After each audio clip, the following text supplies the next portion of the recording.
ये दृष्टिकोण होना चाहिए। धन नश्वर है, आज है कल रहे न रहे, कोई भरोसा नहीं। बड़े बड़े धनपति भी कभी भिखारी बन जाते हैं, तो कभी भिखारी भी सम्राट बन जाता है। कोई भी व्यक्ति अपने साथ धन को स्थायी रखकर नहीं चल सकता। धन आता है और चला जाता है, टिकाऊ नहीं है। धन नश्वर है और वह मेरा स्वभाव नहीं है, पर द्रव्य है। ऐसा विवेक है मन में? क्या मानकर धन देते हो? मैंने मेहनत से कमाया है, मेरी गाढ़ी कमाई है, मेरा पैसा है। तुम कहते हो मेरा पैसा है, हकीकत में तुम्हारा क्या है? क्या है तुम्हारा? ये संपत्ति तुम्हारी नहीं, ये शरीर तुम्हारा नहीं, तुम्हारी एक श्वास भी तुम्हारी नहीं। सच्चे अर्थों में देखा जाए तो एक परमाणु भी तुम्हारा नहीं है। तुमने मान रखा है, यही तुम्हारी आसक्ति की वजह है, और इसी का तुम अभिमान करते हो, जो तुम्हारा अज्ञान है। जिसको वस्तु स्वरूप का सही ज्ञान हो जाता है, वो जानता है कि धन मेरा स्वभाव नहीं है, यह पर द्रव्य है। संयोग से आज मेरे पास है, पर मेरा नहीं है, तय है। मैंने धन कमाया, धन टिकने वाला नहीं है, ये चंचल है, बिजली के समान है, पानी की लकीर की भांति है, कभी भी नष्ट हो सकता है। इसलिए इसकी आसक्ति रखना ठीक बात नहीं, इसका अभिमान करना ठीक बात नहीं है तो इसका सदुपयोग करके निज पर का कल्याण करना है। ये धन का उद्देश्य है। आपके मन में ऐसा भाव आए कि भैया आज पैसा है, कल रहे न रहे, इसमें अभिमान करना, इसकी आसक्ति रखना व्यर्थ है।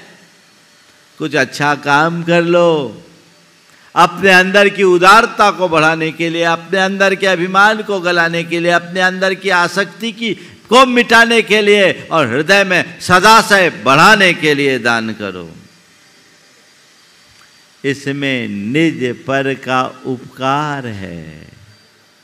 पहला उपकार निज का, क्या तुम्हारे अंदर उदारता बढ़ती है, तुम्हारा अभिमान घटता है, तुम्हारी आसक्ति मिटती है, तुम्हारा सदाशय बढ़ता है। यह तुम पर उपकार है कि नहीं? बोलो।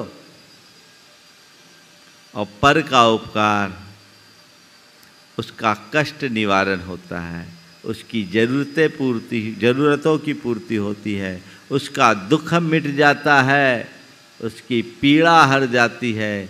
ये उसका उपकार है।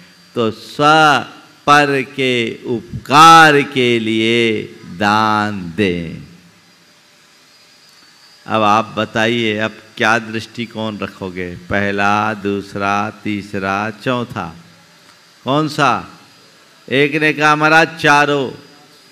बढ़िया है, ये चारों। हमने कहा ये चारों रखोगे तो एक भी नहीं होगा, और चौथा रखोगे तो चारों होगा। चारों रखोगे तो एक भी नहीं होगा, और चौथा रखोगे तो चारों होगा। कैसे कैसे? अरे दान दोगे पुण्य बढ़ेगा, और कहते हैं कुएं से पानी जितना निकालोगे उतना पानी बढ़ेगा।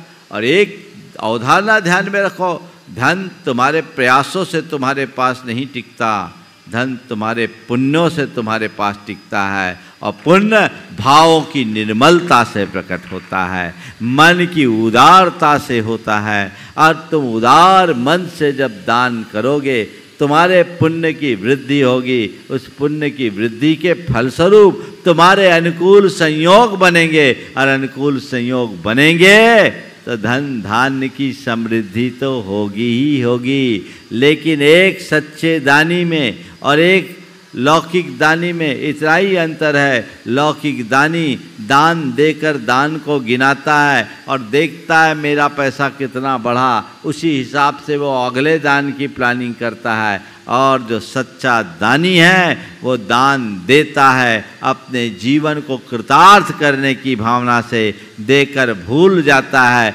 और जितना जितना धन बढ़ता है उतनी उतनी उदारता भी बढ़ाता जाता है। तो दान देने से पुण्य वृद्धि होगी, दुर्गति टलेगी, दुख दारिद्र्य मिटेगा। अरे बीज बोओगे, उत्तम भूमि में बोओगे तो वो फलीभूत होगा कि नहीं होगा? हाँ, होगा ना, तो अपने आप आ जाएगा। और फिर जब निर्मल भाव से कोई दान देता है तो दानी व्यक्ति का नाम तो हर किसी के जबान पर अपने आप चढ़ जाता है। नाम चाहने वाले बदनाम हो जाते हैं और काम करने वालों का जग में नाम होता है।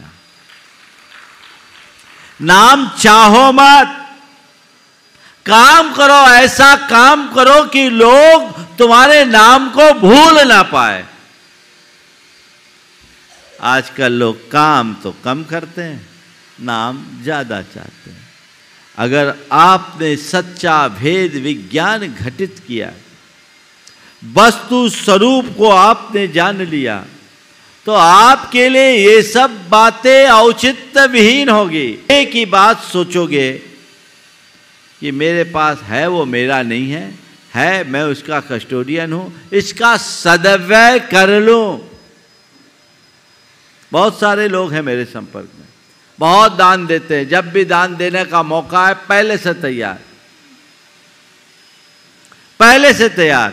जब बोलते हैं महाराज जी मैं अपने धन का करूंगा क्या, एक दिन तो छोड़ के जाना है, इसका उपयोग कर लो। तो दान क्यों, समझ में आया? दान हर व्यक्ति को करना चाहिए, और कभी भी कहीं भी प्रसंग हो, दान देने में कभी पीछे मत हटना। 2 वाक्य है। दान लेना बुरा है, चाहे उससे स्वर्ग ही क्यों ना मिलता हो।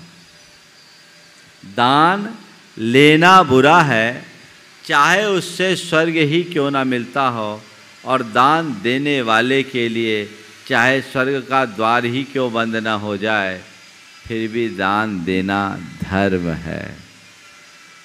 दान लेना अच्छी बात नहीं है, और दान देने से अच्छी बात कोई नहीं। देने के लिए उत्साहित रहो, लेने के लिए नहीं। मतलब महाराज फिर दान मांगना, ये लोग जितने लोग सामाजिक संस्थाओं के लिए दान की प्रेरणा देते, दान मांगते हैं, ये बात नहीं है। व्यक्तिगत रूप से किसी से दान मत लो। क्यों दान ले? हमारे पास सबल हाथ मिले, पैर है, मैं सक्षम हूं, किसी के दान पर निर्भर क्यों रहूं? कोशिश करना चाहिए आत्मनिर्भरता का, खुद के दम पर आगे अपने आप को बढ़ाना। दान किसी का मत लो, योग सहयोग कोई दे बात अलग है, वो भी अपने परिवार और अपने से संबद्ध व्यक्ति। कोशिश करो कि मुझे कभी लेना ही ना पड़े। तो दान लेना बुरा है, चाहे उससे स्वर्ग ही क्यों ना मिलता हो। और दान देने वाले के लिए स्वर्ग का द्वार भी बंद क्यों ना हो जाए, फिर भी दान देना ही धर्म है। यानी चाहे कैसी मुश्किलें, परेशानियां, संकट भी क्यों ना आए, दान देना चाहिए।